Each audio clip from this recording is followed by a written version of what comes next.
Hey everyone, it's Scott Hansen from NFL Red Zone reminding you to watch Sports Ballers, the podcast that gets you caught up on everything Washington sports and beyond.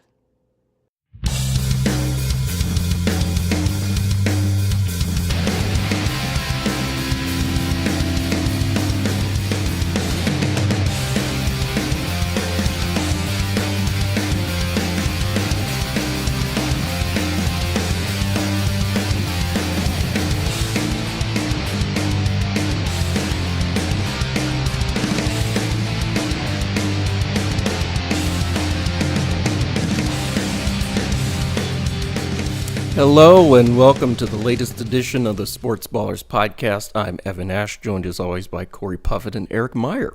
So happy Friday, everybody. Happy Friday. How are y'all doing? Doing great. I went to Costco, got a whole bunch of stuff for like $150. Ooh. It ruled. One step closer to turning into your parents. Okay, but buying cheap stuff isn't really what your parents do. Your parents buy overpriced things sometimes because they like to flex how much money they make. Depends on the My parents don't do that. Okay, so maybe I'm turning into your parents. Yeah. It's the weekend, so I'm glad. Mm-hmm. By the way, you sent the Daniel Craig, ladies and gentlemen, the weekend thing. Yeah. Is that the first time you've seen that, or No. Okay. I've seen it before. Because I've got it as and that a favorite on and my that phone. also was not like today, like this week's, because this week's has not come out yet. I Yeah, sent usually last comes week's, out- but it was the comes end out of the around school 7. day, and I was glad that it's the weekend because it's been a long week. I agree. Yeah. So I guess, there's not a whole lot of good news here at the top, to be quite honest. At least in my point of view, anyway. So we'll start with Lamar Jackson. He was given the non-exclusive franchise tag, so he's going to be paid like $32 million or something, fully guaranteed. And then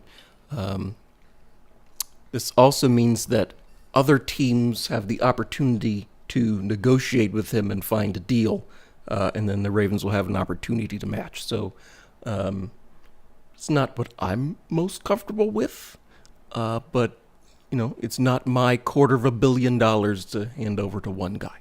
So, but if anybody deserves that much money, it would be Lamar Jackson, if you ask me. Yeah, the Ravens, we've talked about this before on the show. The Ravens should have backed the money truck up to Lamar Jackson's house. They should have written him a blank check, let him write in however much money he 3 years ago he deserves. And yes, they should have done this 3 years ago when he would have been a lot cheaper than he is now, than he should be now. And I get that there are certain people out there who are going to disagree with that and say, well, actually, he's probably cheaper now than he was 3 years ago because now he's not coming off of a unanimous MVP season. Now he's coming off of 2 straight seasons where he has dealt with injury issues.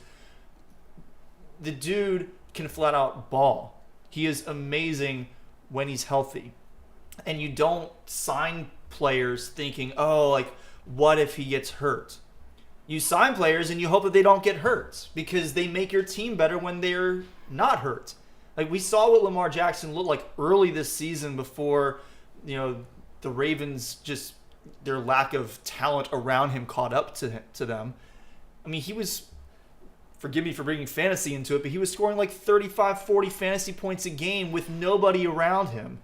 Eventually, defenses were going to figure out how to slow down the nobody around him part of the equation.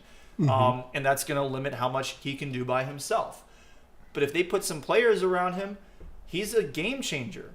He changes your team. He makes your team not just better, he makes your team a Super Bowl contender. So, I don't know why the Ravens aren't just giving him however much money he wants.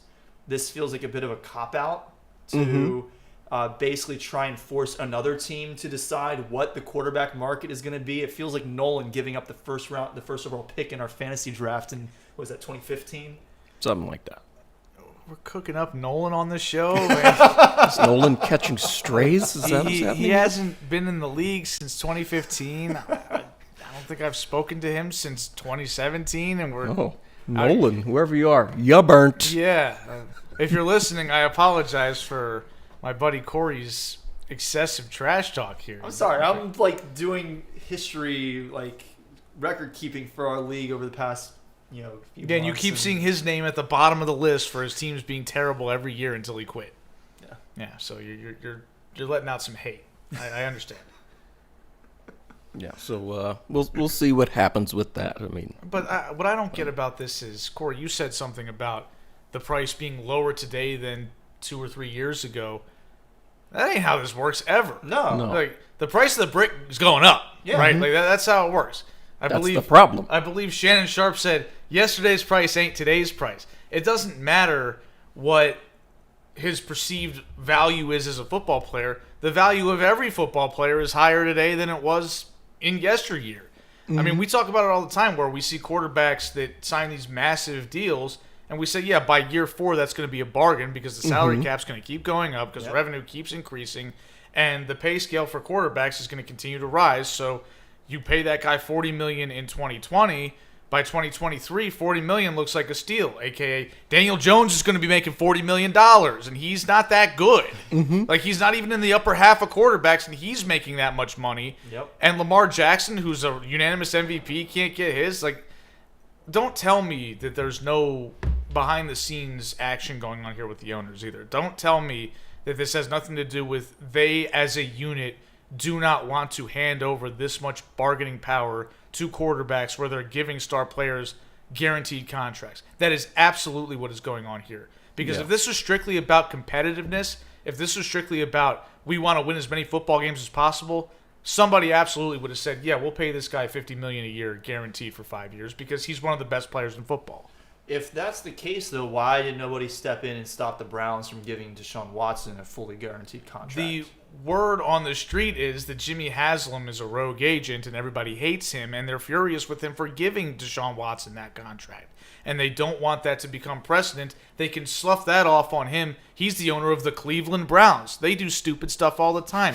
That can't be considered precedent. But if the Baltimore Ravens, who are an esteemed franchise in the NFL, say, yeah, we're going to give our guy that kind of deal when he's better than the guy that actually got it and doesn't have nearly the same amount of baggage, then now everybody gets that deal. Everybody that comes along. Joe Burrow gets that deal. Justin Herbert gets that deal. Trevor Lawrence eventually gets that deal. And that's something the owners really don't want to see happen. I think that's just too bad, right? Like this sounds like some sort of illegal, shady collusion type stuff. Like if you're, artificially smooshing down the pay market. But this is what they do. They colluded. Remember in 2011 or 2010, the year before the lockout, they were supposed to have an uncapped year.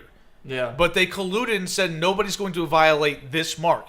But then the Cowboys and Washington both did it, and they got penalized for it, even though there was no rule against it. Right. The owners I was just said, so confused after that happened. I was like, wait a second. It was supposed to be an uncapped year. Why is Washington getting dings for violating the salary cap? Well, that's because the other 30 owners said no. And apparently Jerry Jones and Dan Snyder were in that meeting too, and I guess agreed, on the back of the napkin deal, we're not going to go over this rate. And let's also talk about another area of collusion.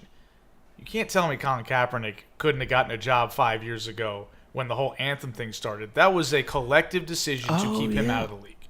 Okay? And whether you agree with that or not, like whether you are just, hate the fact that he knelt or whatever, that was absolutely a conscious decision by the NFL as a whole to say, we are not going to employ this man. So do you think that at that time, there were some rumors that there were teams who were interested in bringing him in as a backup.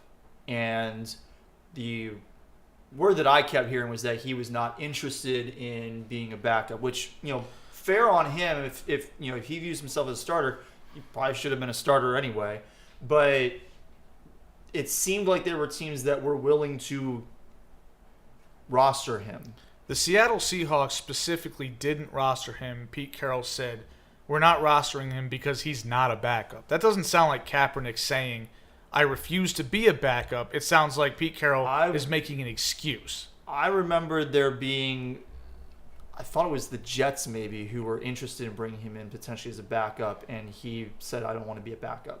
I have a hard time believing that. I may not be remembering that correctly, but That's what I mean, that's They what maybe paid you are him a bunch of money because they had to acknowledge that they colluded against him. Yeah. They did that. That happened. Yeah. That's on the record. This is not up for debate. This isn't a political discussion about the merits of kneeling or anything like that. The NFL did this. Okay? It happened. So that's that. And they're doing it again here. I firmly believe that. Yeah, I'm led to agree with that as well. Let's see. I guess sticking in the NFL, we did our week 1 quarterback predictions last week, but Yep. apparently there's, I was sitting in a bunch of traffic this evening after working all week. The Bears have traded the number 1 overall pick to the Carolina Panthers. Wait, are we just going to skip over the fact that I can already give myself a little pat on the back? Because No, you can't. Derek Carr to the Saints. When did Okay, this but happen? you whiffed on Geno Smith to the Giants and Daniel Jones to the Panthers. Like, we all whiffed on this. We picked 3 different teams to trade up for the number 1 pick and draft Bryce Young. None Now, of us picked the Panthers. you picked the Jets, or they picked the Raiders? I picked the Raiders. You picked the Indy. Jets. I picked the Colts. I thought I had Indy. No, I had Indy. You he had had- the Jets. Oh, And who do I now, have? technically, it's possible that they could still draft the guy that I said they're going to pick, but I highly doubt that. Like, they're either picking Bryce Young, seems most likely, or if anybody, they're drafting C.J. Stroud, which point we're all wrong about the Texans, too. Right. So, an absolute disaster for the sports ballers on this one. But I still got Derek Carr to the Saints. Good for you, Corey. Congratulations. Nailed that You've I got, got what, like something. 2 points or something? Hey, 2 points might be all it takes. Oh, okay. one. Yeah. Well, I'm happy I put more points than most on Justin Fields because, that feels Yeah. pretty good right now. Yeah, it does. I mean, that was a no-brainer, to be honest, from the Bears' point of view. Oh, also, speaking of this, I know we're talking about. We'll get to the actual trade, Yes. but Oh, have dear. you heard the rumors that I think I shared the Rams are shopping Matthew Stafford? I Oh, I really? that they're interested. They're trying to get rid of They would him? like to get rid of him, which like Whoa! Baker Mayfield, come on Hey. down, starting quarterback. Which- Evan's going to get 10 Yeah. points. there you Yeah. go. Who on this show predicted that? And apparently the Jets feel really good that they're about to get Aaron Rodgers. I mean, How good can you feel about anything involving Aaron Rodgers? no. I feel like not very. He's going to go on another vision quest right before training camp and then decide to do something completely different. Is he going to do the hallucinogenic drugs and the darkness chamber at the same time? Or I feel like that would be a really Back bad to back. idea, which is right up Aaron Rodgers' alley. Maybe even take a little jab of the COVID vaccine so he can triple down on things, just go crazy. yeah. Yeah, all of it all at once. Back to the trade, the Bears get the number 9 pick in this year's draft. A 2023 second, a 2024 first, and a 2025 second, and wide receiver DJ Moore. So, sounds like the Chicago Bears have hit the bonanza here. They're if not the Lions, then the Bears look to be the team to dominate this division for a while. Do they, though?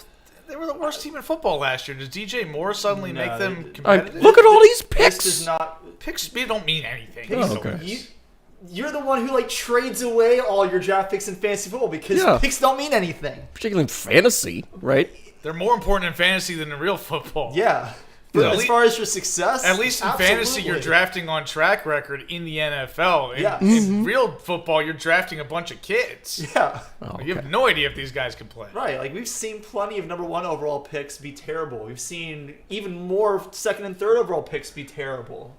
So. Also, what picks did they get? Because I didn't actually see that. I know So, they I got just four. said- so the Bears got this year's 9th, Okay, as so well they as this swapped. year's a 2nd round pick in this year's draft. Okay. Plus, they got a 1st next year and a 2nd the year after that. No, So- we literally So just said they're that. getting they get 2 picks for the 1 for this year, and they get DJ Moore. That's all that changes for them this year. So DJ Moore in a second-round pick is going to take them from worst team in football to winning the division. Yeah, you have to figure that you have to expect that that's a downgrade in the 1st round. So the 2nd round, is that going to make that an upgrade? No. Maybe at best it's a wash as far as the picks for this year. So DJ Moore maybe puts you slightly ahead. Don't get me wrong. I think that the Bears likely won this trade. I think Justin Fields is good enough to continue rolling with him and not go and get Bryce Young. And if you're not getting Bryce Young, then what do you need this pick for? So get whatever you can for it. I think they're Get picking your Will Levis. quarterback a legitimately good wide receiver. Like, who did the Bears have this year who was good at wide receiver?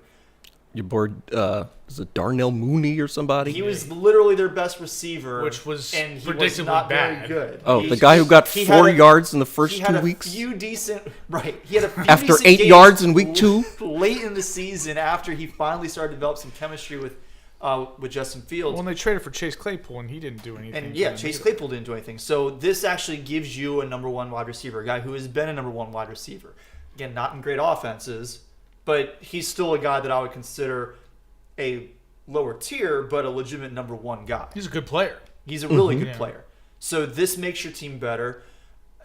There's no doubt that they are going to be more competitive this year. Are they all of a sudden going to win the division? No, they're not going to be better than the Lions. I don't think they're going to be better than the Vikings. And whether they're going to be better than the Packers is really up to whether Aaron Rodgers stays or not.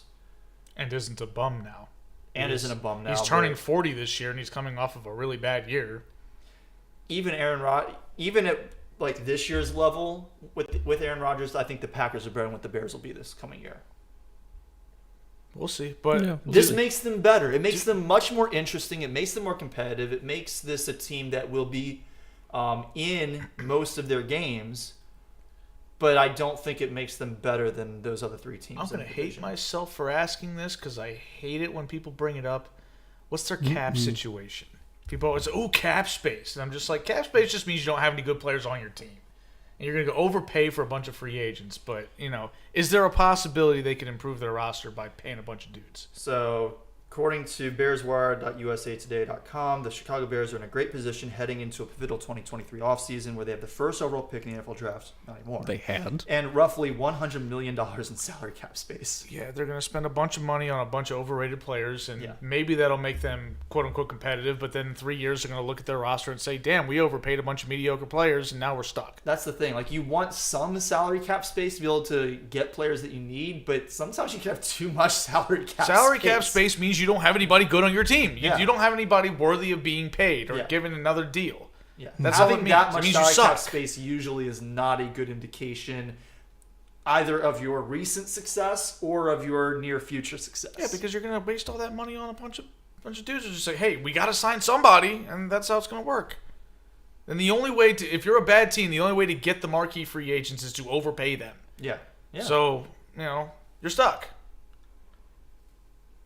Anyway, much. things are looking up for the Bears. I'm sure we just said how For all much. that- that's exactly what Eric and I were saying. Yeah, and we're I all, agree they're looking up, but I'm just not sold on them competing for the division just because of this trade. I mean, I'm not saying this year, but like into the future. Like I think they're. One I mean, would one hope. would hope that eventually there will be a year where the Yeah, Bears I think compete for the I division. think the Packers They are. competed for the division within the past 5 years. They've competed for the division in a won year the division. when this podcast was in existence. The first year, yeah. Yeah. They the won double the division. doink year, Yeah. and then what happened?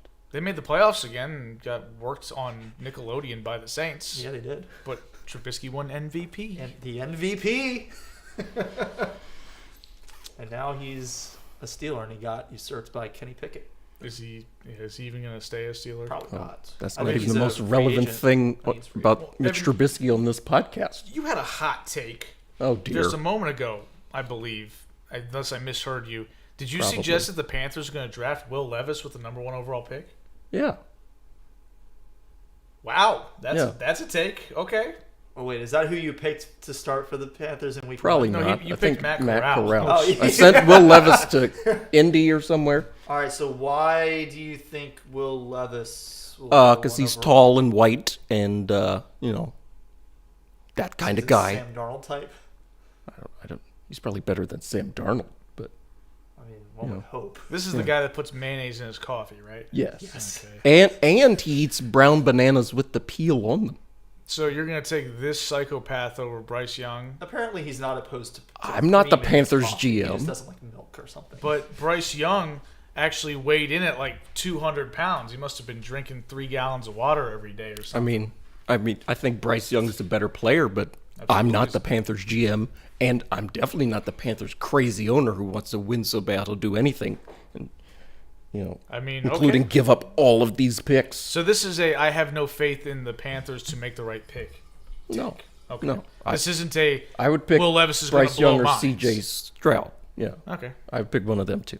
I would probably pick one of them too because they were actually good in college. So, Yeah. Bryce Young's shorter than me, So is barely. Russell Wilson. but shorter than me.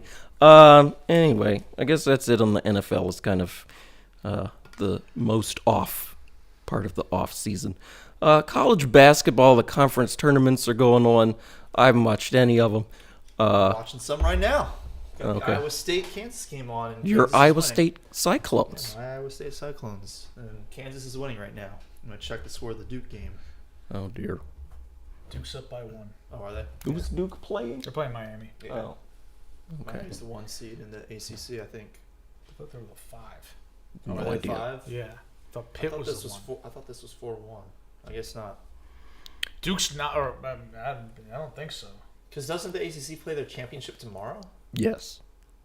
Maybe it is. This is a So semifinal. 4-5 can't happen except for in the quarterfinals. It can't happen in Huh. semis. Well, then I stand correct. I thought I saw 4 or 5 on the TV. I guess not. Maybe that was the score, and it was No, it was 31-30. Oh, I mean, you did say they were winning by 1. So They were winning by 1. that Yes. would have also made sense. Yes. That would be a really low score though, considering the game started 38 minutes ago. Anyway, college basketball is happening. We're getting ready for the NCAA tournament. It's I feel like I'm exciting. the only one here that watches college basketball because I watch Maryland play, right? Like, Pretty much. Yeah. okay. But this is the time of the year that I watch college basketball too. Okay, well, have you been watching the conference tournaments at all? A little bit. Well, who's doing what? Who's impressing you? What's going on? Give me some dirt. UNC sure isn't. Well, they're toast. They're toast. As is Michigan. As is Georgetown. Well, yeah, We'll Georgetown's get to been them in toast. a minute. Georgetown's been toast for 40 Yeah, years. they have. I mean, They're only 30 years. I thought Maryland was pretty good yesterday. Obviously, they're playing against a pretty crummy opponent in Minnesota, but Yeah, they beat the brakes off of them twice during the regular season. yeah. But I caught the second half of that game, and earlier on in the evening, what was the other game I was watching? I don't even remember. Wednesday night, Rashawn and I went over to the food hall near our apartment. They have like resident Wednesdays where you get 20% off stuff, and we were watching some of the college basketball games at their bar. I mean, it's just a fun time of year. I'm looking forward to the tourney. I mean, I'm going to fill out my bracket, and it's going to suck, and that's going to be great. Mhm. So, Yeah, I'm gonna do the same and complain about it for 3 weeks, and then it'd be baseball season after Yes. Yeah, it's brackets, then baseball, and then the draft. And then more baseball. Yeah, And then eventually football. a long way off is football. Yes. that. And maybe a That's couple fine. roller coasters in there. Yeah, throw some roller coasters. in some 2 or 3 Maybe or some NBA playoffs 100 too. of them. Yeah, Anyway, that. speaking of brackets, last week we announced that we were going to be hosting another bracket challenge on ESPN. We got that set up after last week's show. We've been posting the links this week, so head to our Twitter page or our Facebook page, and you will find the links to join both our men's bracket challenge and the women's bracket challenge. I won the women's challenge last year. I was one of 2 people to correctly pick South Carolina to win. I was surprised more than 2 people didn't pick them. And Shannon Cummings, who is a Duke grad, along with Rashonda, one of her friends who lives up in Philly, she won the men's bracket challenge. She was the only person to get the correct winner. Who was Kansas? Kansas. Oh, Yeah, Kansas beat UNC in the championship game. Mm-hmm. Oh, okay. Those are some good Final Four games last year Oh, yeah. on both sides. A lot of really good action on both the men's and women's sides. Yeah. Yeah, get your brackets in. I have no idea who's good, so that really has no bearing on how I'm going to perform in the bracket challenge, right? Yeah, I mean, it means people nothing. win bracket challenges without ever watching. Just college flip a basketball. It's coin. yeah, may as well. Yeah. I will not be, because I actually put thought into it because I'm a fool. Oh, okay. Is Pitt going to be a 'Cause number I think 1 that every seed? year, this is going to be the year that I get a perfect bracket. No. Oh, okay. The ACC is a disgrace this year. Okay. Because I And took a Pitt isn't vow. even the number 1 seed in the ACC tournament. Right? Like they were in the mix for first place, and they were still only ranked like 25th. Oh, okay. I did take a vow to never pick them to win another NCAA tournament game. Well, Jamie Dixon hasn't coached there in a long time, so Will Massimini might not like to hear that. now they don't even. That make is the too tournament, bad. so, I I believe, they choked away a couple tournaments while he was there. Oh, So- yeah. They were consistently like number one or They number were two seeds and they'd lose to Northern Iowa or somebody. Yep. Like, y'all have got to be kidding me. So I'm out on them forever. I've lost track of where we are. College basketball. Georgia Tech basketball is set to fire coach Josh Pastner after a 109 and 114 record in 7 seasons. So, it's just been... Is this heartbreaking for you? Are you filled with glee? I am... How does Evan Ash feel about this I as am a Georgia indifferent. Tech alumnus? Yes, wearing a Georgia Tech shirt right Yes. now. I am just so indifferent. Just whatever. I Care less. I do So not care. Of course, this ends up in the show notes. Well, yeah, because it's my school. It's news. I mean, Yeah. I remember Georgia Tech used to be good at basketball sometimes. Yeah. Like, Yeah. Can we? Wake Forest also used to be good at basketball Yes. sometimes. Yes, they did. They had some noteworthy players like Tim Duncan played there. I believe Chris Paul went there as Yeah. well. And Georgia Tech had Chris Bosh. Yep. Yes. Did you guys know about anybody else that was cool? Iman Shumpert was pretty cool. Okay, well, Yeah. he's talking like all-star level players, not Shump. Oh, well, I mean, he's Has an Florida all-star to State me. been good at basketball recently? Because they used to be good sometimes. who? Florida State. I don't They know. had some good teams recently, but they're kind of in the crapper this year. Well, with the rest of the ACC. They don't really have. They haven't really had high-level talent go pro, like Duke or North Carolina, obviously, or even NC State. So, whatever. Yeah, so we'll see what happens next. Patrick Ewing also fired. That was inevitable. Yeah. Yeah. He was bad, right? Like, Hey, Georgetown, there's a coach that lives in the D.C. area looking for a job. He's got as Turgeon? much gray hair as me. Gary Williams. Why would they want Mark Turgeon? He's better than Patrick Ewing. Is he though? Yeah. Is he? Yeah, though? he is. He is better than Turgeon Patrick probably Ewing. win in the Big East. The remnants of the Yeah. Big East, yeah. Neither Big nor East. No. He's not going to beat UConn.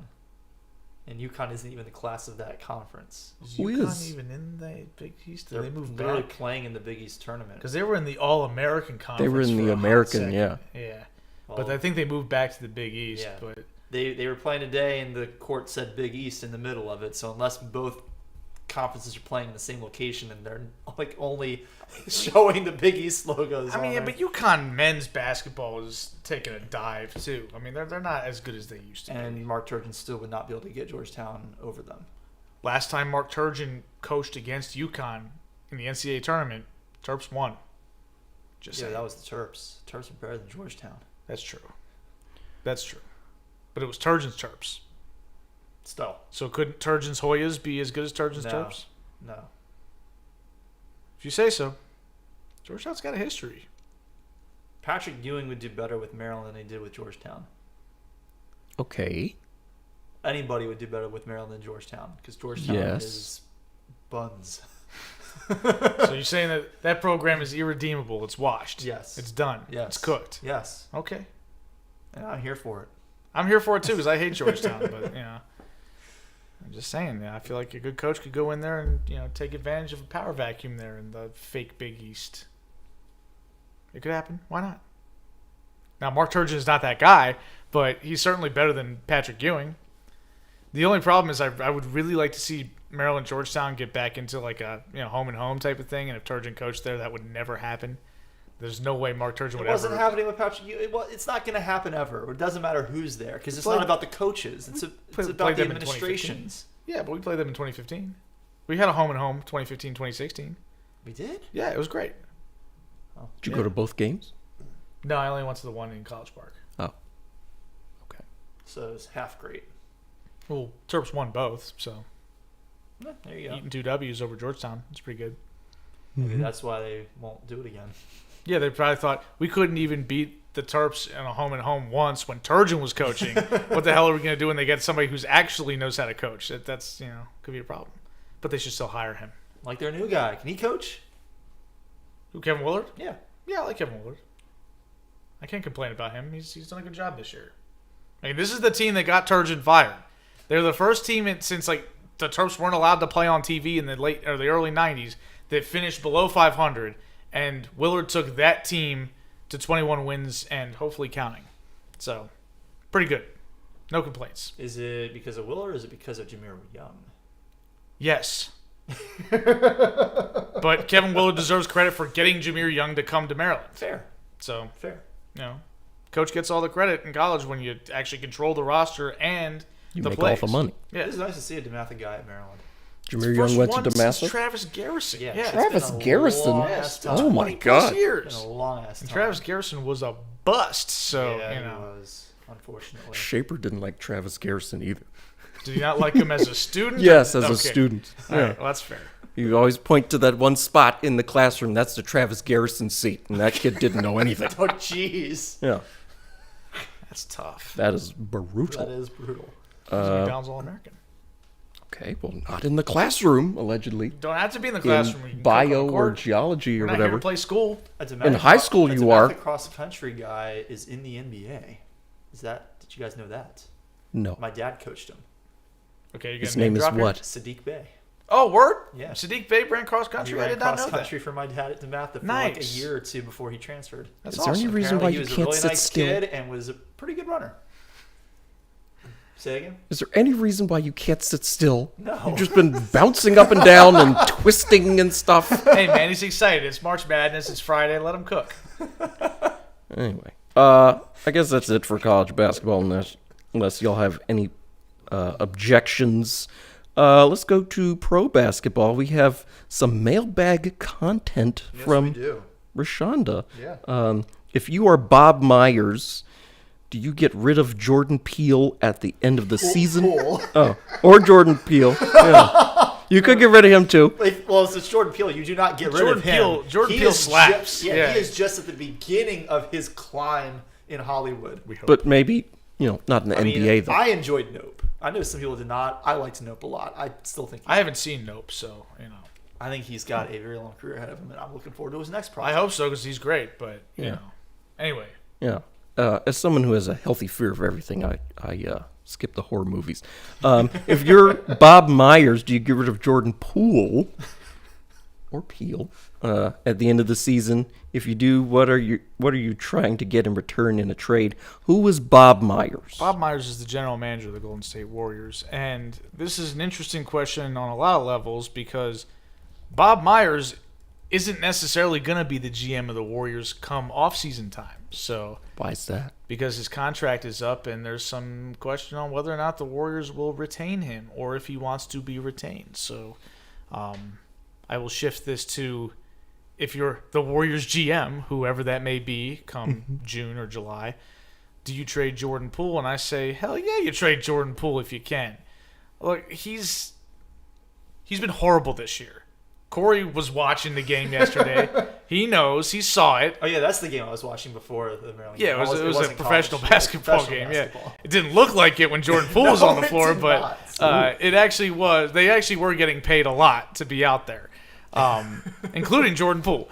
But so even if we ignore Poole's regression this season, and we assume he's capable of getting back to the player that he looked like he was going to become with his impressive playoff performances last year and the potential that he has shown even this year at times, he just doesn't fit with what the Warriors are trying to do right now, right? Like they gave him that 4-year, $140 million extension. That was clearly done with a purpose of you are the future of this team. Yeah. There's no way you could say, yes, we want you to be a $35 million man for the present when you've got Steph Curry on the team, right? Like it's just not going to work. And the problem with Poole is his defense is garbage, and I can't imagine it's going to improve a ton on an offseason or two. And you can get away with having bad defense if you are like the main guy on offense. Like if you're the guy that runs the show and scores 25 a game and is efficient and play makes and things like that, you can tolerate being a traffic cone from like a lead guard type. But if you're going to be a bad defender and you're only like maybe the fourth best offensive player on the court, it's not going to work. Like you don't fit the mold for what the Warriors need him to do. And he's outgrown, assuming he's good, he's outgrown the role that made him famous, I guess, in Golden State, which is just being Steph's backup. So a few questions that have to then come with that response. One is in reference to him being bad at defense. You not feel like he can, get good over one or two off seasons. How many players come into the league as a bad defender but become good defenders in the NBA? How frequently does that happen? Pretty much every good defender in the NBA was a bad defender when they came in. Like, that's how it works. But usually it's traits that you can see early, and it's just feel for the game and learning how to defend in the NBA game that takes time. But what is it about Poole that makes him a bad defender? Are these fixable issues? some of them could be. Some of them probably not. Like, he's just not a very big dude, so he's always going to be taken advantage of by bigger guards and wings that he has to try to guard. But he lacks IQ, which that's never good. Which, you know, you can get better at that as you gain more experience, but you also have to be dedicated to learning from your mistakes and caring about that side of the ball, which requires a ton of effort.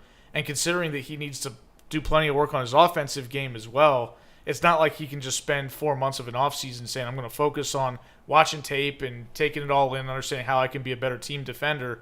He's also got to figure out how to dribble. He's got to figure out how to not have tunnel vision. Oh, he had a couple bad moments last night dribbling the ball. Did he dribble the ball off his foot? There was one possession where I could have sworn that he committed a double dribble, and somehow it wasn't called. He's also been victimized by the officials who have cracked down on carrying violations and palming violations, but have only really done that on one guy, and that's Jordan Poole. Mm-hmm. But he's particularly egregious with it, so I get why the refs are looking at him like, nah, dude, you can't do it like that. That's too much. So, yeah, I don't really trust that his defense is ever going to reach a level that is anything other than subpar.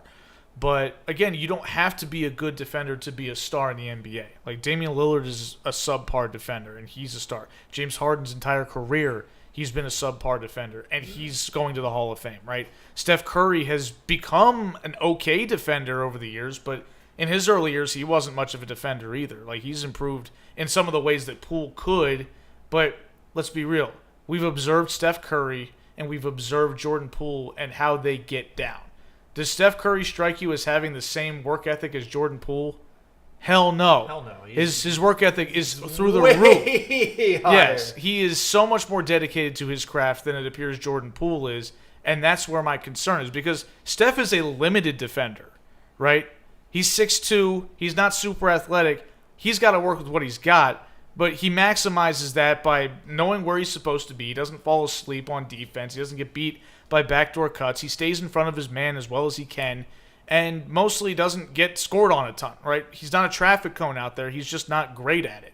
Jordan Poole's not good at anything on defense. He's just out there committing dumb fouls or getting blown by or falling asleep, losing his man, not closing out hard enough. He doesn't do anything right on that side of the ball.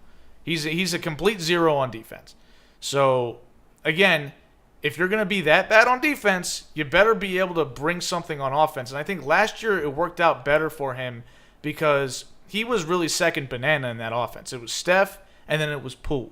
Because But part of that was that they didn't really have anybody else. I mean, that was because Klay wasn't really back, right? Like, for lack of a better phrase, Klay didn't have a leg to stand on in that offense. Oh, goodness gracious. He was coming back from that. Into the timeout corner with you. Yes. Corey's saying that. Oh, my goodness. A professional making terrible jokes. Goodness gracious.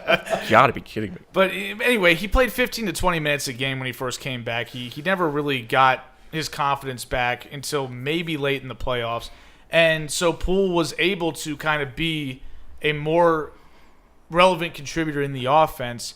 But now Klay's back, and I made an absolutely fantastic and or horrible comparison to him and Bumblebee from the movie Transformers earlier in this season of the Sports Ballers. But Klay Thompson is back, like legit back at this point. He has been fantastic for the last 30 games. His defense has returned somewhat to where it used to be. And the fact that he's 33 and coming off of 2 serious injuries and he's able to do that speaks volumes about his work ethic. Mm-hmm. And he's shooting the ball great. He shot like 43% from 3 since Christmas. He's been really, really good. Like, he looks like if he had done this throughout the entire season, he would have been an all-star selection, right? There was still some conversation about him being an all-star selection anyway, even though he had the slow start. So what the hell is Jordan Poole doing here? Like, what exactly do you do here at this point when you can't justify taking away possessions from Steph? No way, no how. You can't justify taking away possessions from Klay anymore. So you're, at best, the third best offensive player on this team, and you play no defense? And you do dumb stuff when you have the ball on offense? Like, he needs to be able to go somewhere where he can go, like, sort of like James Wiseman. He's 23 years old. He's still a young player. He needs to be able to go somewhere where he can still make some mistakes and people aren't tearing their hair out saying, you're ruining our season. So the next question is, if you're getting rid of Poole, who are you trying to get in return? I mean, I think you got to try to find some depth at the center and power forward positions. I mean, you've got, like, James Wiseman's gone. You traded him away because, we've talked about that plenty. I'd be remiss if you didn't mention Draymond Green right here. Draymond Green is on the team, but that's up in the air. He's got a player option. We'll see what the Warriors are doing, if they're willing to extend him. I think they probably should. But if it's just Draymond and Kevon Looney, that's two guys, man. You need more than that. These guys are. Draymond's 33 years old. He's got a cranky back, right? Kevon Looney is 26 years old, but he has the injuries and the hips of a 46-year-old, right? Like, you're relying on these guys to play almost 82 games as your only front court options because you have nothing else, because you drafted poorly, and because the free agents that you signed didn't pan out. Go get somebody to help in the front court, and maybe, like, Jordan Poole, you could get some assets for him because he's got a big salary to move, and even despite his bad year this year, people are definitely going to like his potential.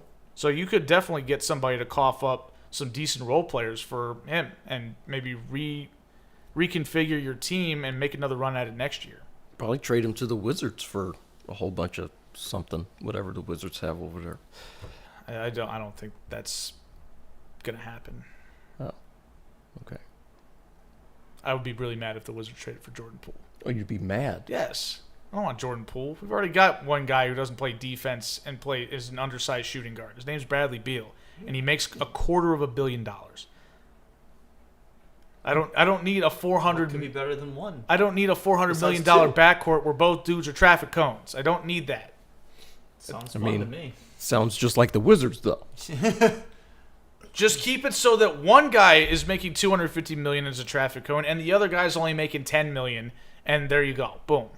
We don't need another big salary and another guy who doesn't care about defense on the Wizards. Not interested. It could happen. Because the Wizards are incompetent. The Wizards might do it, but they shouldn't. But they do a lot of things they shouldn't, like give Bradley Beal $250 million. Yeah. And a no-trade clause. And a no-trade clause. Yes. Yeah, he ain't going nowhere. Jeez. How Unless long he is wants the to. deal? 6 years? 5 years. Only 5 years. Only 5. How many years has it been? This is the first year. Oh, jeez. Oh, wow. Ohio State, a 13 seed, beat Michigan State in the quarterfinals. Ohio State is weird. Okay. They're a 13 seed in the Big East, and they're going to the semis. Big Ten. What? Yeah, in the Or Big Big Ten. Ten, yeah. Ohio They're going to State semis. was ranked when they came to College Park. The Terps beat them. Then they lost like 12 straight games. What? Yeah. Like they just... How does a team lose 12 straight For games? 2 months, they won one game. I sent it to Evan. I said, look at those LLLL. One little W in there, LLLL. And I was like, oh my God. Like, how do you just lose all the games? I feel like Quinnipiac could play all, like, Big 12 teams, like 12 of them in a row, and they'd still win at least 2 of those games. I don't think with this year's Big 12 they would. Even with this year's Big 12. Like, you can't lose that many games in a row, possibly. Well, and eventually you have to have a night where, like, you shoot well and the other team shoots poorly. And they were just so snake-bitten, they kept losing really close games against some of the better teams, too. So, But then when the Terps went to Columbus, they got boat raced by them because they seemingly figured out how to not lose games right when Maryland came to town. And now I guess they're getting hot. So, clearly they've got talent. You don't get ranked by accident, but you also don't lose 12 games in a row by accident. No, so you don't. what's going on? Anyway, back to the NBA. What were we even talking about? we were getting ready to move on to Kevin Durant. Kevin Durant rolled his ankle just before his home debut and will be reevaluated in 3 weeks per Suns. I just... How does this happen, right? Like, pre-game warm-ups and you blow a tire? What? It happened in warm-ups? Yeah. Yes! You're supposed to be a professional athlete. How do you get hurt in warm-ups? I don't know. Like Sammy Sosa sneezing and throwing out his back. Yeah, except how long was Sammy Sosa out with his back? He was out for weeks. Was he really? Oh, I Yeah, thought I it was think just a couple so. days. I think it was on the order of weeks. Yeah, KD was doing some warm-up drills. He went in for like a layup, and jeez. there's some debate. The people that are simping for KD are suggesting that it was a wet spot on the floor that wasn't appropriately cleaned up, and so he slipped and rolled into the ankle. The haters of KD are saying he just blew a tire because he's uncoordinated and a gump. He's lanky. And I'm like, I think it's a little column A, column B here, because it did look like his foot kind of gave like a slip, but it was also kind of awkward looking, like he just didn't step right. And I'm like, how the hell do you do that? But it was one of those where, you know, I guess this is your tibia, like the where your leg connects to your foot. That joint was on the court. Like, it was a full-blown 90-degree turn of that ankle. And it was weird because KD kind of went down after that, and he kind of just looked like, almost like Family Guy, like, like almost like he just, you know, got a Charlie horse or something, give me a couple minutes, rub some dirt on it, and I'll be right back up. And then he got up and was walking on a little bit, didn't look too thrilled about things. And then they said, yeah, he's not going to play tonight. And I'm like, dude, that injury looked bad. And then the next day it comes out, Suns fear it's a grade 2 sprain. And I'm like, well, that's not good. And they were concerned that he would miss the rest of the regular season, which is, you know, a month left of it, right? Like almost exactly a month left. And maybe even some of the start of the postseason. And I'm like, well, if he misses some of the start of the postseason, he ain't playing in the postseason because the Suns are going home. Right? Like, there's no chance Phoenix wins a first-round matchup because of where they're currently seated. They're currently slotted in the 4th spot. If they play a 5 seed, or worse, if they get passed and end up being the team that has to go on the road, and Kevin Durant's not there, and they're playing a team like, say, the Mavericks or the Clippers, who I don't really like, or even Golden State, who I told you last week I'm kind of off them, and they've lost 3 in a row since I said that.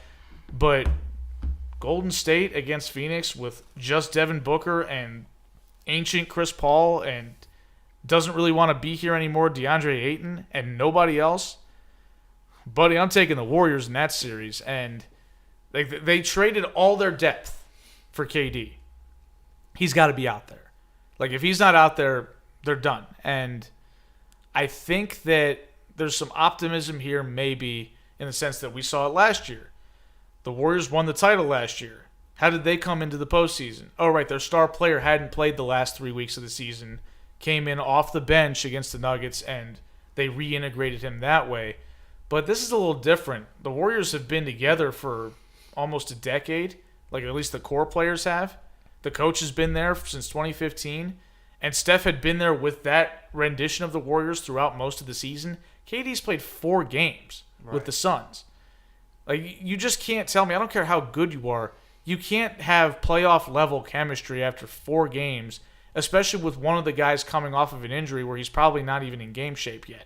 I mean, we saw what happened to the Nets last year when KD, Kyrie, and James Harden had only been on the court together for, what was it, like 8 games during the entire regular season? Well, I thought there had Ben Simmons by then. yeah, they had traded Harden before the playoffs. Oh, is that what happened? Yeah, which was I mean, forgettable because Ben Simmons is a bum. Ben Simmons didn't even play in that series. He refused to get on the court. He refused to get on the court. Yeah. He's a basketball player, and he refused to play basketball. So he's just... He wore some snazzy outfits on the bench, though. Is he like... Remember Andrew Bynum, who would always be sitting on the bench, like just with a different hairdo every night? That was when braids. He was afro. with Philly, yeah. Yeah. Like, he signed this giant contract after he left the Lakers and just did absolutely nothing after that. It was just a complete fleece. But I believe Bill Simmons would say he was stealing money, would be the phraseology there. But anyway, Kevin Durant.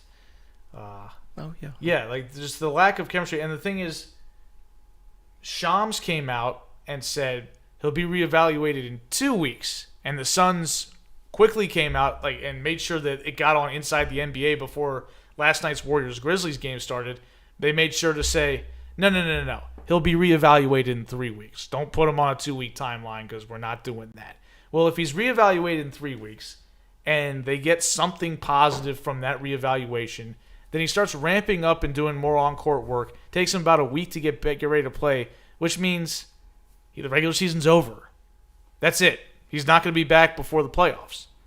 And that's the problem when you've played 4 games together and you guys have to make it work because you don't have any other room for error because you have no depth. So this is a big problem for the Suns' title chances as far as I'm concerned. If he comes back a little early, maybe. If he doesn't come back until the playoffs, it's going to be a really tough road. If he doesn't come back before the first round, say goodnight. They're gone. They're not winning their first round matchup without him. Alrighty. What else we got in the NBA? So going back to the Warriors, we got the beef between Draymond and Brooks. Oh my God. Draymond and Brooks beef. You said Brooks because you don't even know what Brooks' first name is, No, do I you? don't. Dylan Exactly. Brooks? That Yes. is Dylan. Yes. Yes, that's right. That's how irrelevant Aaron Brooks Brooks. is. And I thought was it was- watching the game last night. Yeah. I was watching the post-game press conference where Dylan Brooks was the first person they were talking to, and he had some really weird camera presence. Aaron Brooks, Elijah Brooks, Dylan Brooks, who knows, you know? Mhm. Brooks Robinson. Yeah. The there best you go. Brooks. Yes, I agree. Anyway. Elijah Brooks is up there. Yeah, I like me. He's not Brooks Robinson, though. That's true. Who is? Nobody. Yeah. Okay, so this beef obviously started really probably in 2021 during the late regular season and the play-in where the Warriors played Warriors didn't play Golden State. They are Golden State. They played the Grizzlies and they won a tight game. Dylan Brooks was being as obnoxious as ever and was badgering Steph Curry and trying to make himself out to be some type of Steph stopper, which Doesn't exist. that's not a thing. Yeah, cool. What is a Steph stopper? If Marcus Smart couldn't stop Steph Curry in the finals, there's no way in hell Dylan Brooks' ass is going to do it. The only Steph stopper I've ever seen actually work is Steph Curry's own ankles. Yeah, exactly. Like What about Coach K, who didn't recruit him to Duke? That didn't stop Steph. Yeah, he Steph just did went somewhere fine. else. Yeah, He did just fine. Yeah, he just decided to go somewhere else. He took his talents to Davidson instead. So that happened. Then the Warriors played them again in the play-in, and the Grizzlies actually eliminated them. And then blah blah blah. And the next year they played some hotly contested regular season games. And then Dylan Brooks decided he was going to kill Gary Payton II in Game 2 of the Western Conference semifinals. Steve Kerr said he broke the code. Blah blah blah. Dylan Brooks shot them out of Game 4. It was great because he sucks. Remember, I can't reiterate this enough.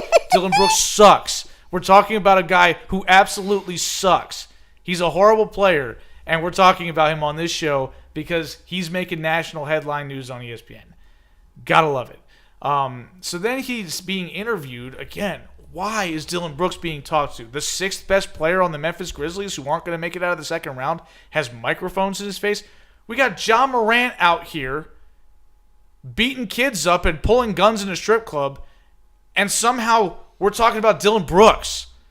That's where we are. But he decided to do some interview where he basically talked about how, yeah, I'm not a Steph stopper, which is the only self-aware thing he said in the interview, because he says Steph always gets the better of me no matter what, including last night, including in the play-in, and including last year in the playoff series. But then he started talking about Draymond, and he said how much he doesn't like Draymond. And then he said that Draymond's game works in Golden State because he's got all those other guys around him, but without that, you would never have heard of him. And I'm like, I'm not going to say that's completely untrue, but I'm also going to say he's still a lot better than you. Right? Like, the Draymond Green, you could throw him in NBA Siberia, and while he might not be a 4-time All-Star, he might not be a 4-time champion, he's probably still a Defensive Player of the Year at some point. He's probably still a good contributor to a team, and certainly as the team improves around him. The dude made the Olympic team. right? Like, you don't do that if you're a complete bum. Yeah. Did Dylan Brooks make the Olympic team? Draymond Green made sure to make fun of him for that on his retort, where he was talking about his own accolades, where he's just like, Draymond summarized it pretty succinctly when he said, I'm a key part of the dynasty. The dynasty started when I started getting minutes. The dynasty in Memphis starts when you leave. Oh, right? my goodness. Like, when you're out of here, it's like, I'm a 4-time All-Star. I've been on all defensive team like 8 times or something like that. I'm a defensive player of the year. I'm a 4-time champion. I'm a 2-time Olympic gold medalist.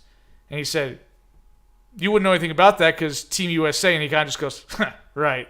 Like, you would never, ever make Team USA. And he's right. Like, just like, this is... Dylan Brooks is punching way above his weight class here, and it's ridiculous, right? And I felt so bad for the Grizzlies fans because sports fans are so tribal. We all do it, right? Like, we root for guys that we would normally hate otherwise because they're on our teams. And, we hate guys that we would normally love if they were on our teams. But yes. This is a situation where Grizzlies fans almost felt like they had to cheer for Dylan Brooks loudly at times because of this recent PR nonsense. And, of course, they booed the crap out of Draymond Green every time he was on the floor. And Draymond was pretty bad yesterday. He didn't play a very good game, and he seemed like he got hurt, too. He went to the locker room for a little while as Corey was mistaking JaMychal Green for him. It's hilarious because I even looked up his stats, and I was like, because it made me give pause for a second, and I was like, maybe Dylan Brooks is better than I thought. I looked up his numbers, and I was like, oh, he's trash. He's worse than I thought. I didn't know he was that bad. It's trash. What did he have? Was he a minus 34? I don't know what his plus minus is for the season. I'm sure it's fine because he starts and he plays with Ja and Desmond Bane and Jaren Jackson and all those guys. So he probably they win. So he's just not the reason they win. In fact, he's the reason sometimes they don't win. Right? Like you look up basketball's got a stat called win shares. It's almost like WAR for baseball, where they do it in 2 ways. They give you a total number and they give you a per 48 number. So that's like a decimal based stat. And Dylan Brooks was 10th on the Grizzlies in win shares per 48. He was at people are on the NBA roster, 12? There's usually 15 on the roster, but 12 suit up for most games, I think. Yeah, so exactly. And his number was, I believe, a .028. And for reference, an average win shares per 48 is 0.1. So he is a quarter of the way to being an average player. Oh, wow. Yeah. He's a quarter of an average player. Yes, that's what you get with atrocious. Dylan Brooks. So, real winner there. But also, shout out in a negative way to Steve Kerr for starting a 4-guard lineup there yesterday. I put it on Twitter. I said, bet the Grizzlies tonight because this lineup is just unconscionable. Like, the 3-guard lineup with Poole, Steph, and Klay has been a disaster all year. How is Kerr still a head coach? Because he 4 championships. He wins titles, man. Like, I will say this. I criticized him in the regular season last year. He was great in the playoffs last season. He was. He was absolutely great. He outcoached everybody he came across, and he wasn't coaching against bums. So, he really did coach his ass off last year. So why does he forget how to coach in the regular season? Maybe he's just tinkering with stuff, This feels like this is a situation where they're literally tied with the top 2 teams in the play-in. Like, they're only in the playoffs right now, if the season ends today, on tiebreakers. Oh, because they're tied with 2 play-in teams. There's 7 teams that are bunched up between 3 and 9. Or 10. This is not the time to tinker. This is the time to make sure that your team gets into the playoffs. And to give Steve Kerr a little bit of a break, it's been impossible to have a set rotation between Steph being out for 2 lengthy periods. Andrew Wiggins has missed a ton of time this year for various reasons. Klay Thompson didn't play back-to-backs for basically the first half of the season. Dante DiVincenzo, Dante has missed some time. Dante's on the Warriors. Yeah, and he's been great. And yet somehow they're still not that good, which is just whatever. And so, but there's also been, it seems like a civil war between the ownership, who is obsessed with their young players, namely James Wiseman, who's not there anymore, and the front office and Steve Kerr. And so that's kind of played into how things have played out on the court. It's just been a disastrous season, top to bottom, for this organization. Nobody, If you told me that Draymond Green would be having his best offensive year probably since 2016, that Steph Curry looks just like Steph Curry, he's been better than he was last regular season, and that Klay Thompson looks like old Klay Thompson again, and this team is still struggling to stay over 500, I'd be like, what the hell's going on? Like, what's the coach doing? What's the front office doing? What's anybody doing? It's a calamity, right? Like, there's no way you can have this big of a failure following up a championship season like this. This is just, it seems like people are just checking out on this team. Like I said, Bob Myers might not be back. Steve Kerr's future with this team is in jeopardy, and it's not because he's going to get fired. It's going to be because he doesn't want to be here anymore. And that could be part of why he's just messing around during the regular season and seeing what's going to happen. Mm-hmm. My phone went dark here. I guess the last thing we got, the MVP discussion has gotten weird. I haven't heard any discussion about the NBA MVP, but one of y'all has. So what happened? Well, Nikola Jokic is going to win his third straight MVP this year. Third straight? Yep. Oh. Third straight MVP, which puts him in the exclusive club of two Boston Celtics, Bill Russell and Larry Bird. Michael Jordan didn't do it? No. Really? Michael Jordan was deliberately denied a third straight MVP because they just didn't want to give it to people. Like, Kareem Abdul-Jabbar didn't win 3 MVPs in a row, even though he was, by win shares per 48, which I just referenced, was twice as good as the next best guy. So, wow. Yeah, they just flat out aren't interested in giving out 3 of these things. So why are but they the chunky going to white make an guy is going to exception get for that 3 for Nikola MVPs in a Jokic? row. it's a good question. Kendrick Perkins thinks he knows why. Oh, jeez. Kendrick Perkins. Yes. Yeah, I know why Kendrick Perkins thinks is the reason. That doesn't mean it's not the reason. It also doesn't mean it is the reason. It definitely doesn't mean it is the reason. Freaking But Kendrick Perkins. yes, Kendrick Perkins believes that Nikola Jokic is getting favorable treatment on account of the fact that he's white, which I'm not going there with this. I mean, this is basketball, man. Like, 85% of the league is black, and the vast majority of MVPs have been black. And I don't think that Nikola Jokic is getting favorable treatment on account of being white. I feel like they didn't even want to vote for him the first time, but he kind of won by default, right? In fact, the reason he won his first MVP was because they didn't want to give Giannis 3 straight. And so they kind of were like, well, who's the better option? Well, Embiid, but he missed like 25 games. Well, what about Steph? His team sucks, right? Like, they were the 8 seed that year, despite him being amazing. So you're telling me that there's literally nobody right now who they could look at and be like, well, we don't want to give Jokic his third straight, so we're going to give it to Jordan Giannis, Brooks. or we're going to give it to Dylan Brooks. Stephen, or we're going to give it to anybody Jordan else. Peele. There's nobody else. Oh, there are people.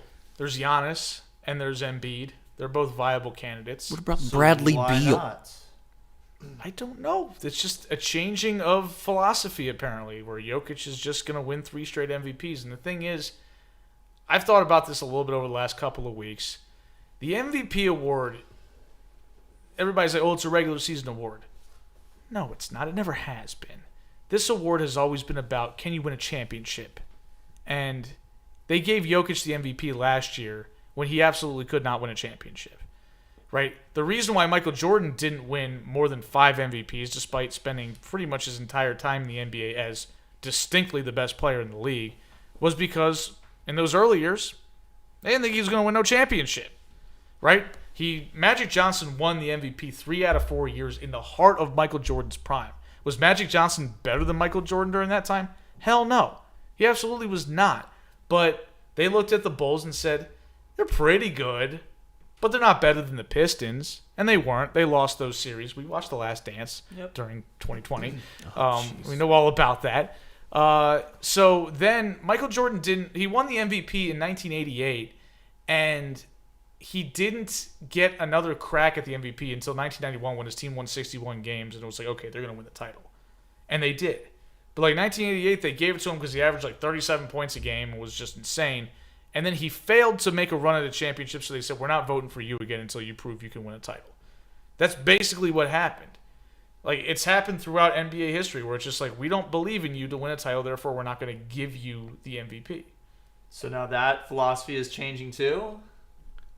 I think the philosophy changed, honestly, when Russell Westbrook won the MVP in 2017.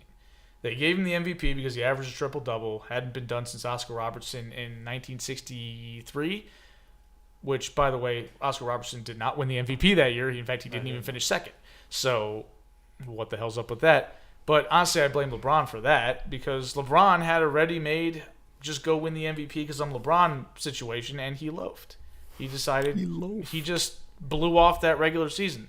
They were coming off of the 3-1 comeback against the 73-win Warriors to win the title. Oh, in Cleveland? Yes. Okay.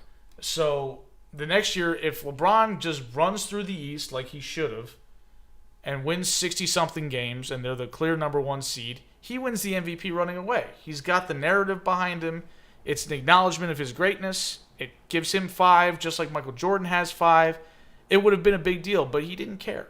He just blew it off and didn't even get the number one seed in the East, even though everybody knew they were clearly better than Boston. And so they had to give it to somebody. They weren't going to give it to Steph or KD because they had just teamed up, which is weird. I don't know why they did. That didn't stop them from giving Moses Malone the MVP when he teamed up with Dr. J, but happened.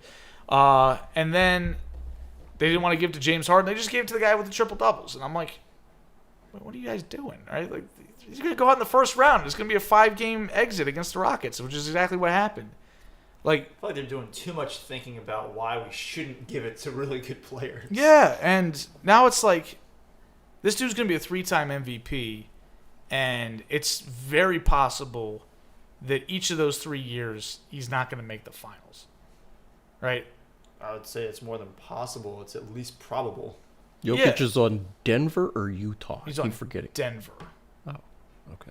Denver's the number one seed in the Western Conference, so they have a shot. But like, what happens if they end up in a 1-4 matchup against Phoenix and they come correct, and they've got KD and they've got Booker healthy? What happens if they face the Warriors and they come correct? Then they're gonna They're lose. toast. Yeah, they're toast. So yeah, like it's gonna look real bad. When Larry Bird won 3 straight MVPs, during those 3 seasons, they went to the finals all 3 years and won 2 titles. Yeah, like, when Bill Russell won 3 straight MVPs, they won championships all 3 of those years.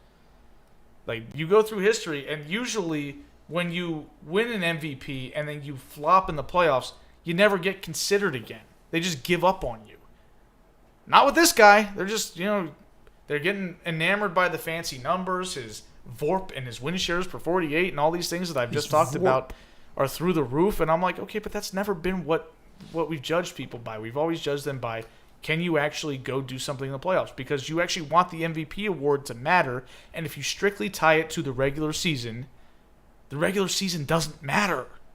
Right? Everybody knows that the real season starts in the playoffs. So if you have this, your most prestigious award is strictly based off of October through April, then nobody's going to care about it. Because why would they?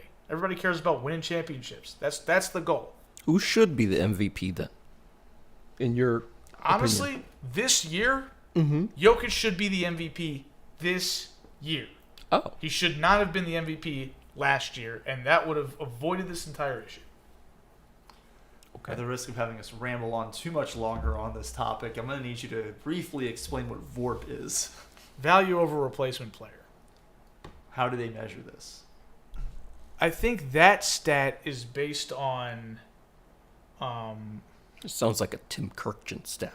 It's based on box score plus minus, which is a formula that determines what your expected plus minus is per 100 possessions based on your box score metrics, your field goal percentage, your turnovers, your assists, rebounds, steals, blocks, whatever.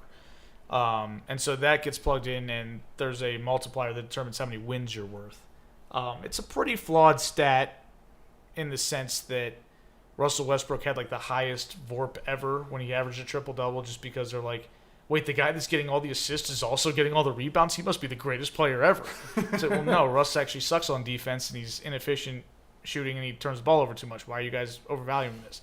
And the guy who invented the stat even said, yeah, Russell Westbrook kind of broke the stat and made it useless. So, it's definitely overrating him. So when the guy that made the stat up said that he's broken the formula and don't take it, verbatim, and don't believe in that number. Verbatim. Don't believe in that number. So yeah. Okay. I think that's it on the NBA, unless there's been any Woj bombs since we've been sitting here. On to baseball. We had baseball. I mean, there's MLB topics on here. It's spring training, y'all. Yeah. It's World Baseball Classic. Yes. USA plays tomorrow night. Yes, first World Baseball Classic in Sports Ballers history. I'm excited. That's true. Team USA takes on Great Britain tomorrow night at 9 p.m. on Fox, on Big Fox. USA. I will be tuning in yeah. if I can remember. Corey just typed in under the Yankees, injuries galore. Yes. What happened now? Rodon's hurt. I know that. Yeah, so last week I talked about Frankie Montas and how he had surgery. It seemed to go better than they had initially thought that it would, and so there is a chance that he will return at some point this season, but it's unlikely that will come until the second half. And then this week we had some more issues. So we had Nestor Cortez dealing with a right Your hamstring boy. strain. He's a really good pitcher. I love me some Nestor Cortez. Thankfully, he's You like expected him more to- than Judge. No, Yes, you do. no, I definitely do not. Where did you get that? Because you said he should start Game 1 in the playoff series ahead of That Garrett means Cole. he likes him better than Garrett Cole. Yeah, Doesn't that mean he doesn't. likes him. That has He honestly didn't- nothing to do with Aaron He Judge. didn't say Nestor Cortez should start in center field over Judge. He said Or that Nestor Cortez should start on the mound and Aaron Judge shouldn't start or shouldn't play at all. put Aaron Judge behind we the should plate. start Nestor Cortez and we should trade Aaron Judge. Yes. Yeah. I'm just talking about how ridiculous you were being, saying, "Oh, Nestor Cortez should start Game 1." I'm like, "Are you Nestor kidding me?" Cortez was better last season than Garrett Cole was. What'd you bring in Garrett Cole for then? We brought him starts in game to start one. Game 1, but if he's not the best pitcher, what are we supposed to just continue rolling out some bum because we paid him a bunch of money and we don't want to be wrong? No, I'd rather win the game. I'd rather admit that I was wrong. I'd rather admit that this guy is not as good as my much cheaper pitcher, Nestor Cortez, and start the game the guy who's more likely to get us a win. I mean, this isn't Justin Verlander and Max Scherzer who's going to start Game 1 type situation, right? Like, We don't know that. I think we kind of do. So Garrett Cole's kind of the guy. Nestor Cortez was better than Garrett Cole last season. I do not care. He was, yes. That's all true. Who's better at the bank? I'll wait. Okay, so I guess you would rather have Kirk Cousins as your quarterback in Baltimore than Lamar Jackson. I mean, He kind of got you. whoever's. Take the L, Evan. I mean, no. Anyway. They're both not on the team Anyway, together. moving- what is his first name? Isn't he on? What is his first name? Isn't he on your team? Yeah, and I can't think of his first Oh name. my God. Dylan Brooks 2.0. No, Lou Trevino is the relief pitcher who was with the A's Okay. prior to the Yankees. Oh, And then, yes, Carlos Rodon has a left elbow strain, so he's going to miss opening day. He's going to miss opening week. He's expected to maybe get back by mid to late April. Left elbow strain. Yeah. That doesn't sound great. wait, who has that? Carlos Rodon. Ooh, That sounds. Our big free agent that acquisition. sounds really bad. That sounds like precursor to TJ. That it makes me nervous. They're saying mid to late April, but Mid to late April, and then he comes back, and now he needs TJ. That's what it sounds Yeah, that like sounds to me. awful. That sounds like he's going to make 3 starts, and suddenly, my elbow. It's apparently barking. he pitched through a similar issue last May with the Giants. Which means it's recurring, which means eventually he's going to But be TJ. right, like I shouldn't be laughing at this, but I mean, I kind of am. so. And then on top of that, Oh, there's our more. outfielder Harrison Bader also. Oh, got that hurt guy? to left oblique strain. Okay, and but come on. Like, he's fine, but give me a break. Oh, obliques in Still baseball, somebody like who- you're gonna be out a month or two. Well, especially if you're a pitcher, but he's not a pitcher. Still I mean, somebody Oblique who puts is you out 3 expected months if you're a to pitcher. potentially be a role player. On He the was Harrison Bader He was good? kind of good in the playoffs last year for the Yankees, but Yeah. I don't think he's actually good. Like, he's kind of okay.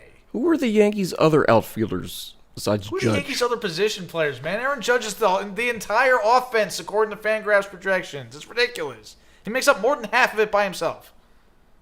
And he's one of 9. Yes. Yeah. So who are the other 8 guys? He's not even one of 9. He's one of, like, more than that because there's platoon guys and substitutes and stuff like that.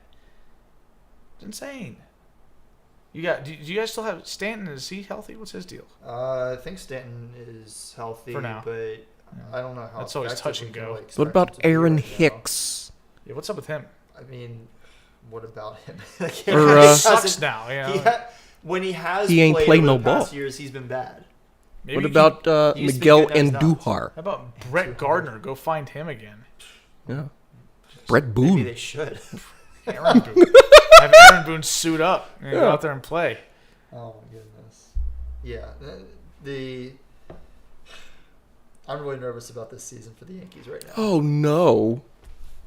They might only win 90 games.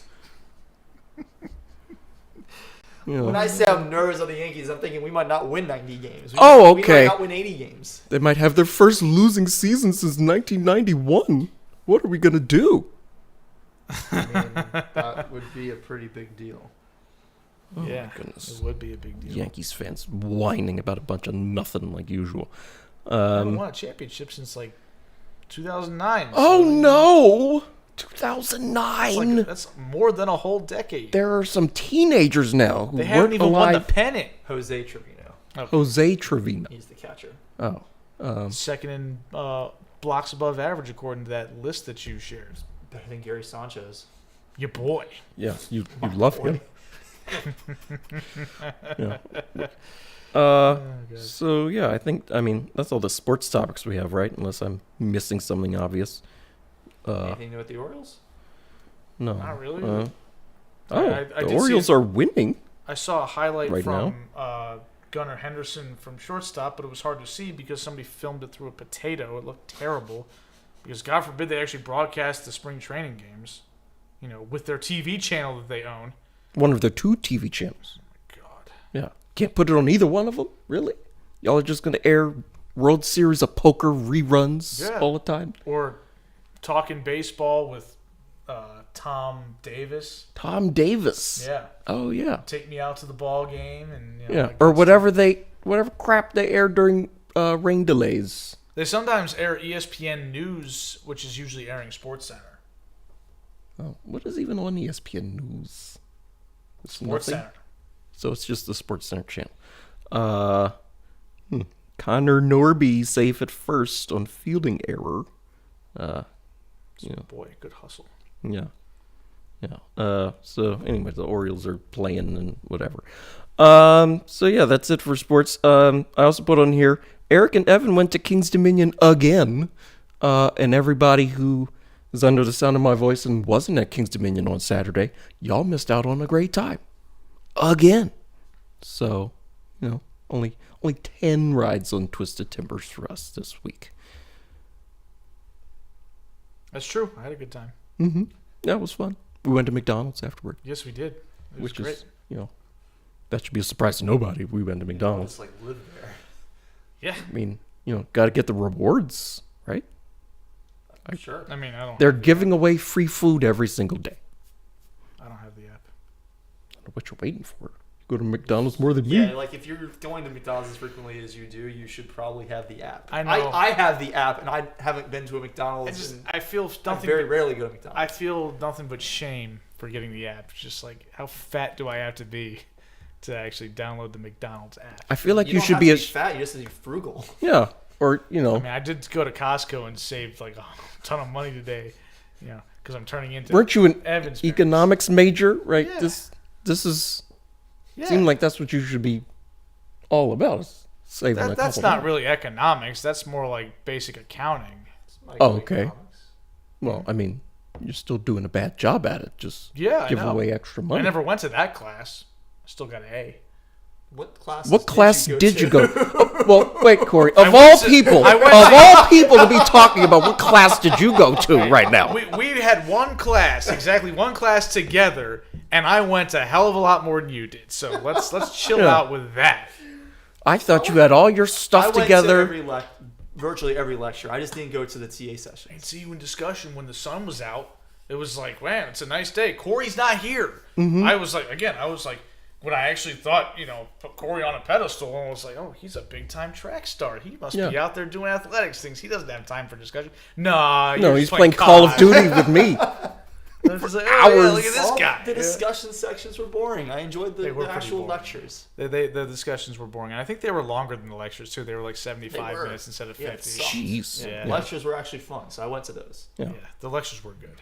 Whereas for my history class my freshman year, I went to the TA sections because those were interesting, and the lectures were boring. And as soon as the professor said, nothing I teach in the lectures will be on the... Okay, go on. That's literally the cadence he would speak with the entire time in lecture every single day. And as soon as I found out that nothing from the lectures was going to be on the tests, the only things on the tests were going to be from our discussion sections, I was like, well, then I'm just going to go to the discussion sections. Why do you have a recitation for history? Like, are the lectures not enough? Like, what? There's extra. Again, the lectures weren't actually going to be on the tests. I never went. I took a history class. I took History of the United States. I think it was I did part 1, so it was like basically everything up until the Civil War, I think. Yeah, I think it was the same for me. I actually found that really interesting course. I don't know what my professor looked like or what his or her name was or if it was a him or a her. He was so... I only went to discussions because I actually had to turn stuff in for that.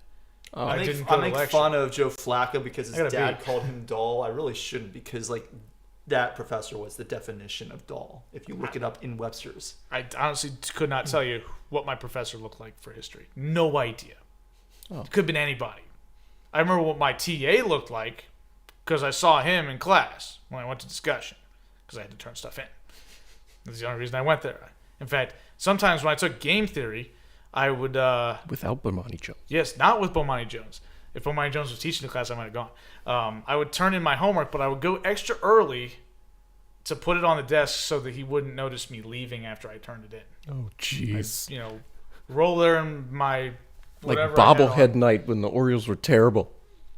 Yeah, I just... Buy a ticket, get the bobblehead, going home. Turned it face down, too, so that my name wouldn't be visible on it. So it would be like, oh, Eric Meyer turned his homework. He ain't here yet. He hasn't been here at all, except for tests. And I got an A. So, there you go. Oh, my goodness. Anyway, we went to Kings Dominion and it was fun. So, the weather doesn't seem to be cooperating this week or next week. It's raining all this weekend. I mean, I'm going to Hell's Kitchen tomorrow, so I can't really do Kings Dominion anyway. So. Oh, well, I mean, that. What you going to get? Lobster risotto and beef Wellington. That's a shame. Listen, thank you. Yeah, I don't know. The soup is dry. The soup is dry. That's my favorite. That's my favorite meme. The soup is dry. So obviously we're done. Yes. Any shout outs from either of you guys before we, do the whole outro wrap up situation? I gotta try and remember who it was again. I don't have any, so that's not helpful to me. Eric. I'll filibuster for you a little bit. Shout out to Markelle Fultz. We've talked about him on this podcast quite a bit on account of he's a DeMatha guy, former #1 pick. He's had his share of challenges, to say the least, in the NBA, but he's having a pretty darn good year for the Magic this year. He's coming on nicely. Like, maybe he's never going to be like the star level player that he was projected to be, but he's certainly carved out a role in the NBA for him, and I'm happy for him that he's persevered and that he's making it happen in the NBA. I can't remember who my shadow was going to be, and I'm going to be kicking myself later when I remember. I'm out. I don't have any more. Yeah. So. Never mind. I'm not going to do that. Go ahead. Okay. So that'll do it for this week's show. If you made it this far into this podcast, please go ahead and smash that subscribe button as Corey looks off in the distance. I'm still trying to remember who my shout out was for, and I don't remember. It's too late, man. You just have to do it next week. Yeah. You can drag out as long as you want next week. You're hosting. That's true. Mm-hmm. Evan and I got to get to McDonald's. Yes, we do. Yeah. So So you weren't making a post McDonald's run. You gotta get I home changed for my the mind. game. Evan talked me into it. yeah. Plus, Go to Evan McDonald's. didn't say anything. I did. He moped a little bit. Yeah, Oh. I was disappointed. I'm like, what? We're not going to McDonald's. Well, plus the Northwestern Penn State game went into overtime, so the Maryland start time is probably not till 9:20. So Fair. Oh, okay. Yeah. So go ahead and subscribe. You can listen to this podcast wherever you're listening to it right now. In addition, it's on Apple Podcasts, Spotify, Google Podcasts, and Amazon Podcasts. If it's not on your podcatcher of choice, please reach out to us, and we will go ahead and fix that. You can reach us by email at thesportsballers@gmail.com. You can follow us on Twitter at sportsballers18. You can follow Corey on Twitter at Corey Puffett. Follow Eric on Twitter at Quagmire67. Follow me on Twitter at Evan_Ash13. You should go ahead and like our Facebook page and go ahead and like, comment, and subscribe on our YouTube channel. So speaking of the YouTube channel, do we have any YouTube comments? No, we had a few people tuning in Ooh. throughout the show, but no comments. Like 3? Or maybe even 5? I don't know what the max was because I wasn't watching it the whole time, but I definitely saw it at 3 at one point. Oh, okay. Yeah, so this has been episode 231 of the Sports Ballers podcast. So for Corey and Eric, I'm Evan. Thank you all so much for listening, and we'll talk to you next week.